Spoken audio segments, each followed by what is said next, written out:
क्या होगा अगर कोई कहे कि अपना सारा पैसा बैंक में रखना एक बहुत बड़ी गलती है? हाँ, सुनने में थोड़ा अजीब लगेगा, है ना? क्योंकि बचपन से हमें यही तो सिखाया गया है। पर आज हम 4 ऐसे जबरदस्त एसेट्स के बारे में बात करेंगे जो सिर्फ बैंक में कैश रखने से कहीं कहीं ज्यादा बेहतर हैं। चलिए एक छोटा सा थॉट एक्सपेरिमेंट करते हैं। मान लीजिए कोई बैंक जाता है एक प्रॉपर्टी के लिए लोन लेने। बैंक उसे खुशी खुशी 12 से 21% ब्याज पर लोन दे देगा।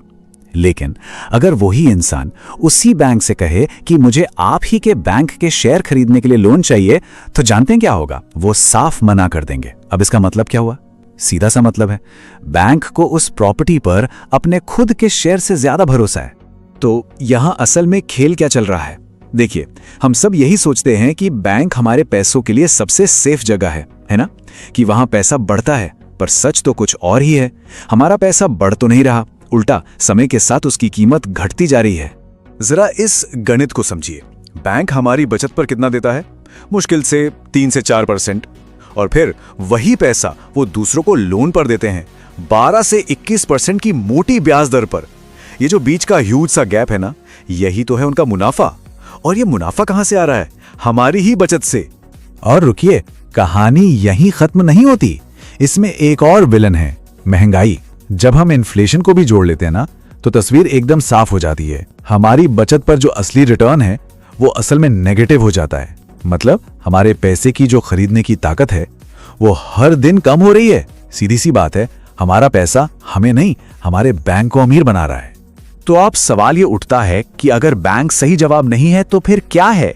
आखिर हम अपना पैसा कहां रखें कि वो सच में हमारे लिए काम करे, उसकी वैल्यू बढ़े? चलिए अब कुछ बेहतरीन विकल्पों पर नजर डालते हैं। तो हमारा पहला एसेट है एक ऐसी चीज जिसे कुछ लोग भगवान की करेंसी कहते हैं। क्यों? क्योंकि ये किसी भी सरकार के कंट्रोल से बाहर है। जी हां, हम बात कर रहे हैं सोने और चांदी जैसी कीमती धातुओं की। देखिए, रॉबर्ट कियोसाकी जैसे बड़े बड़े एक्सपर्ट्स कहते हैं कि हम जो रुपया, डॉलर ये सब इस्तेमाल करते हैं, ये एक तरह से नकली करेंसी है। मतलब इसकी कीमत पूरी तरह से सरकार और बैंकों के हाथ में है। सरकार की बस एक पॉलिसी, जैसे नोटबंदी याद है, और रातों रात नोट की वैल्यू बदल सकती है। लेकिन सोना और चांदी के साथ ऐसा नहीं है। उनकी एक अपनी एक असली वैल्यू है। उन्हें किसी सरकार ने नहीं बनाया और इसीलिए हजारों सालों से उनकी कीमत स्थिर रही है। इस पर सरकार से ज्यादा एक इंसान का अपना कंट्रोल होता है। ज्यादा दूर जाने की जरूरत नहीं है, अपने देश का ही इतिहास देख लीजिए। 2016 की नोटबंदी हो या 2019 का पीएमसी बैंक घोटाला, इन सब घटनाओं ने हमें क्या दिखाया? यही कि सरकारी करेंसी कितनी अनस्टेबल हो सकती है। और इन मुश्किल समय में क्या हुआ? सोने की कीमत न सिर्फ टिकी रही बल्कि बढ़ती गई। यही तो इसकी असली ताकत का सबूत है। चलिए अब आते हैं अपने दूसरे एसेट पर। इसे हम कह सकते हैं इनकम मशीन। मतलब ऐसी चीजें जो किसी के लिए लगातार पैसा कमाती हैं, तब भी जब वो इंसान सो रहा हो। इस आइडिया को समझने का सबसे अच्छा तरीका है एक कहानी। और ये कहानी है दुनिया के सबसे बड़े इन्वेस्टर्स में से एक वॉरेन बफे की। जब वो सिर्फ 17 साल के थे, तो हुआ ये कि बफे ने एक नाई की दुकान पर नोटिस किया कि लोग अपनी बारी का इंतजार करते करते बोर हो रहे हैं। बस उन्हें वहां एक मौका दिख गया। उन्होंने एक दोस्त के साथ पार्टनरशिप की, अपनी जेब से $25 लगाए और एक पिनबॉल मशीन खरीदकर उस दुकान में लगा दी। और फिर क्या? देखते ही देखते वो मशीन उनके लिए पैसा कमाने लगी, बिना कोई ज्यादा मेहनत किए। ये था पैसिव इनकम का एक क्लासिक उदाहरण। अब इसी आइडिया को आज के भारत में सोचकर देखिए। एक तरफ बैंक में पैसा रखकर साल का 3-4% कमाया जा सकता है, दूसरी तरफ एक सेकंड हैंड ऑटो रिक्शा खरीदकर उसे किराए पर दिया जा सकता है, जिससे हर महीने लगभग 15,000 रुपए आ सकते हैं। अब आप खुद देखिए, कहां बैंक की पैसिव सेविंग और कहां एक एक्टिव इनकम बनाने वाला एसेट। जमीन आसमान का फर्क है। हमारा जो तीसरा एसेट है वो कोई फिजिकल चीज नहीं है, पर यकीन मानिए ये सबसे पावरफुल एसेट्स में से एक हो सकता है। ये है लोगों में इन्वेस्ट करना। जी हां, उनके स्किल्स, उनके टैलेंट और उनकी एक्सपर्टीज का फायदा उठाना। जरा इस तरह सोचिए, कोई भी इंसान सिर्फ अपने स्किल्स तक ही तो सीमित नहीं रह सकता। असली दौलत तो तब बनती है जब दूसरों की एक्सपर्टीज में इन्वेस्ट करके उसे मैनेज किया जाए।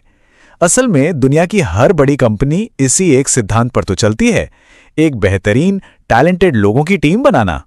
एक उदाहरण लेते हैं। मान लीजिए एक सफल यूट्यूबर है जिसके पास 5 लाख रुपए की सेविंग्स है।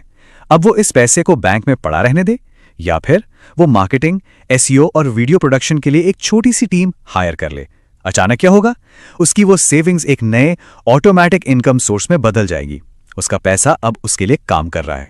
और अब हम आते हैं अपने आखिरी चौथे एसेट पर, और यह है ज्ञान, यानी अपना खुद का एक्सपीरियंस और अपनी एक्सपर्टीज को एक ऐसे एसेट में बदलना जो इनकम बना सके।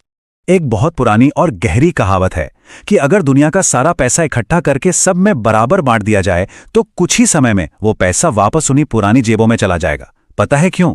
क्योंकि असली दौलत पैसा नहीं है। असली दौलत है ये जानना कि वैल्यू बनाई कैसे जाती है। आज के डिजिटल जमाने में तो ये और भी आसान हो गया है। लोग अपने ज्ञान को डिजिटल एसेट्स में बदल रहे हैं। कोई स्टॉक ट्रेडिंग पर ऑनलाइन कोर्स बना रहा है, कोई वीडियो एडिटिंग सिखा रहा है, तो कोई ई-कॉमर्स पर कोचिंग दे रहा है या डिजिटल गाइड बेच रहा है।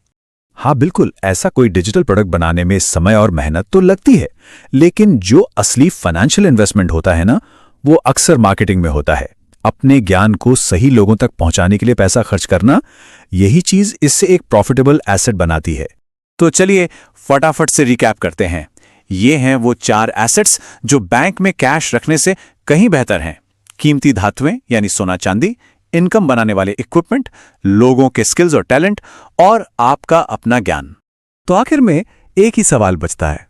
पैसा एक टूल है, एक औजार है। सवाल ये है कि ये औजार किसके लिए काम कर रहा है?